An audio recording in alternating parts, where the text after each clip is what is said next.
Hi everyone, welcome back to Nexus. I'm Xavier, and in today's video, we're diving into something that's both fascinating and practical: how solar panels work. We'll break it down step by step so that even beginners can understand the process and the calculations behind solar energy. If you're interested in renewable energy or thinking about installing solar panels for your home, this guide is perfect for you.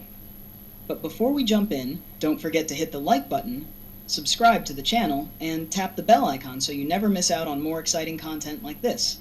Let's get started. Solar panels, also known as photovoltaic panels, are devices that convert sunlight into electricity. They do this using semiconductor materials, typically silicon, that absorb sunlight and release electrons. This movement of electrons generates an electric current, which we can then use to power homes and devices. The process starts when sunlight hits the solar cells in a panel. The solar cells are made of layers of silicon. When the sunlight's photons hit the cells, they transfer their energy to the electrons in the silicon atoms. This extra energy knocks the electrons loose. Now, to create electricity, these electrons need to flow in one direction. To ensure this, an internal electric field within the solar cell directs the electrons' movement. This flow of electrons creates a direct current, or DC electricity. An inverter then converts this DC power into alternating current, or AC, which is used by most of our home appliances. There are three common types of solar panels. 1. Monocrystalline. These panels are made from a single silicon crystal and are more efficient. 2. Polycrystalline. These panels are made from multiple crystals and are less efficient but more affordable. 3. Thin film. These panels are flexible and lightweight, but less efficient compared to crystalline panels. Now let's calculate how much energy a solar panel produces. 1. Panel capacity. Most residential solar panels are rated between 250 and 400 watts. For this example, let's assume a 300 watt panel. 2. Sunlight hours. The amount of energy produced depends on how many peak sunlight hours your location receives. Let's assume you get 5 hours of sunlight per day.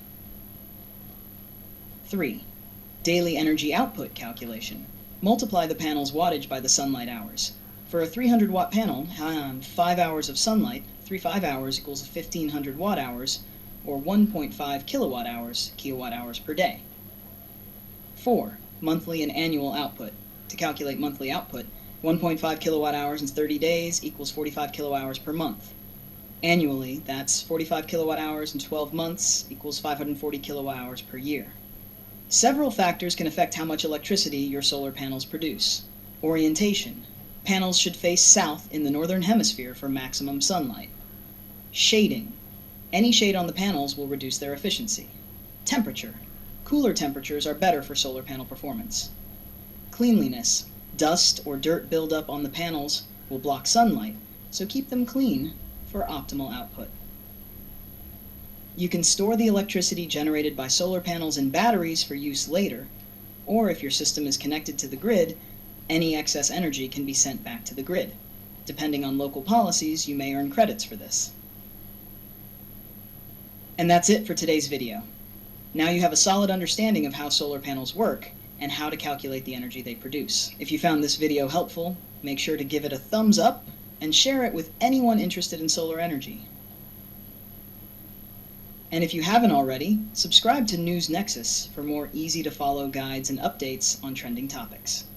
Thanks for watching, and I'll see you in the next video.